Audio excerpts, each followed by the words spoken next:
Hosts Don Getling and Gino Fonte. Good afternoon. Thank you for joining us once again on the Don and Gino Real Estate and Finance Show on your hometown station AM 1220 KHTS. And thank you for joining us once again at the Vault Media Studios right here inside Cherry Creek Mortgage. And you can join us inside the Vault by going to donandgino.com. Donandgino.com is what I call the hub. It's where you can get all the shows that we've done in the past. 3 years worth of shows are actually available on our YouTube channel. Only the highlights and the clips and the best parts of the show. And one of the things that I really like about the YouTube channel is it shows the progress of our economy over the last 3 years. So today, instead of having Don Getling join me, I have Taylor Weiner, one of the other Cherry Creekians? Is that what we call each other? Cherry Creekians. Cherry Crickets. Cherry Crickets. The Cherry Cricket. If you have not been to the Cherry Cricket in Colorado, you are missing out. Probably the best hamburger I've ever had in my life.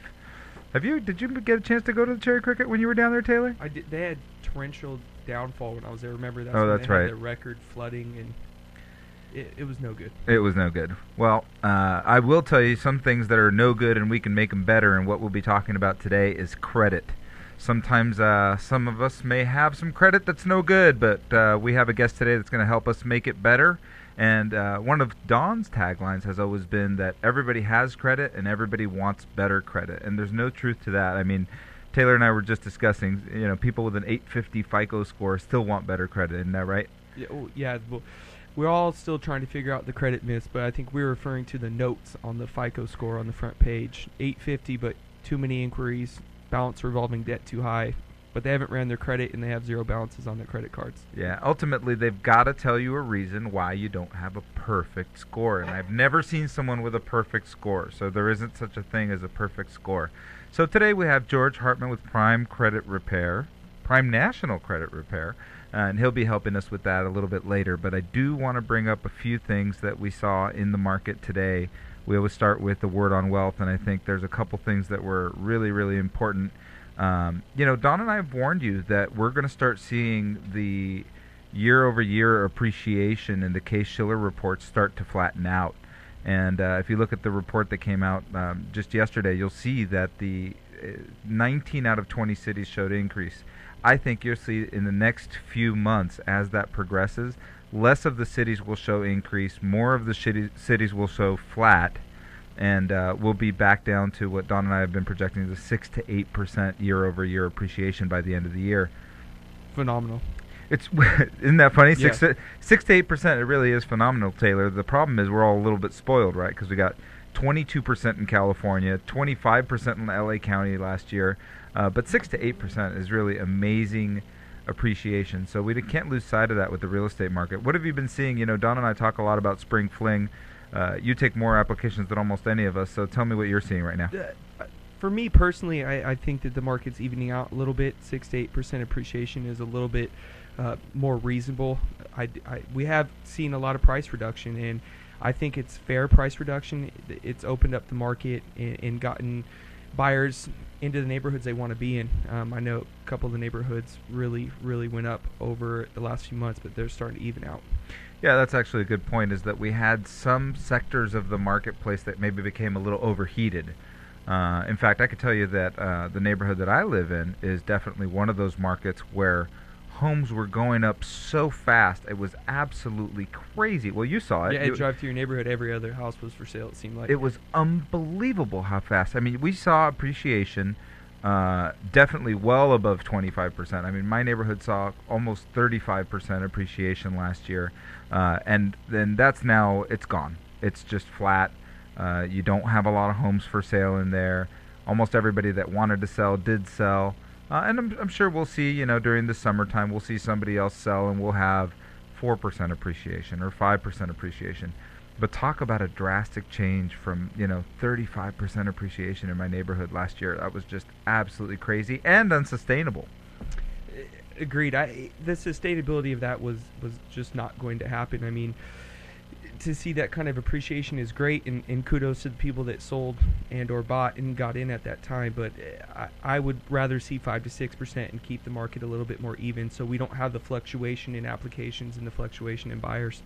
Yeah, I mean, you mentioned a good point, is that we'd like to see a little more stability, and that may sound a little awkward coming from people that work for a mortgage company. You'd think that we want just hand over fist people fighting for homes, but that didn't make for a good market. That made for a lot of frustration, and it made for a lot of difficulty for a lot of people. So we'd rather see a more even market, something with a little better flow. To add to that, too, there was a lot of veterans not getting their offers accepted on the multiple offer bids, and you're seeing a lot more veterans get their offers accepted because there's less offers, and I think that can be contributed to not the such fast market appreciation. Yeah, one of the things we've seen too is that we've seen the investor pull out of the market, right? So more often now you're getting a homeowner, a move-up buyer, a veteran, someone with less than perfect financing, having the ability to get into a home in 2014 that was not able to get into one last year.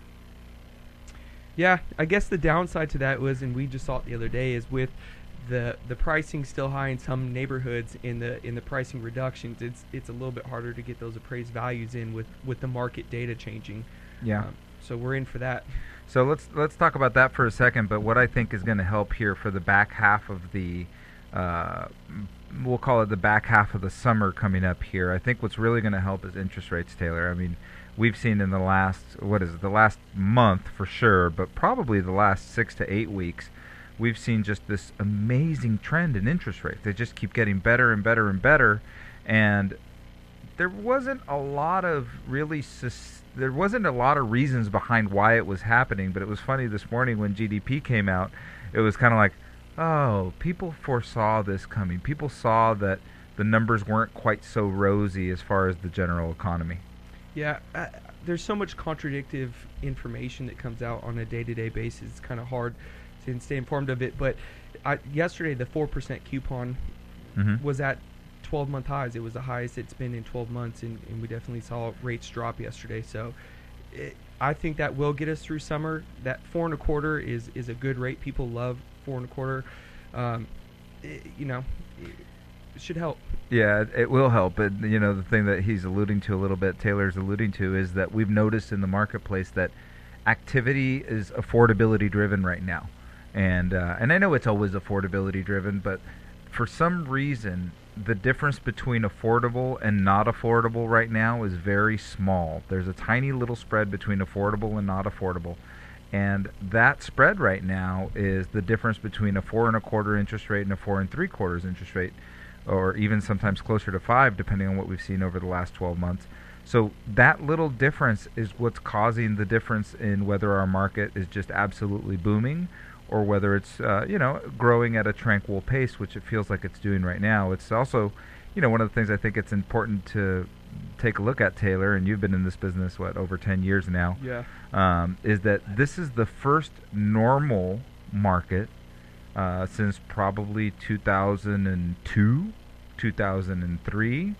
So you're looking at the first normal market in over a decade.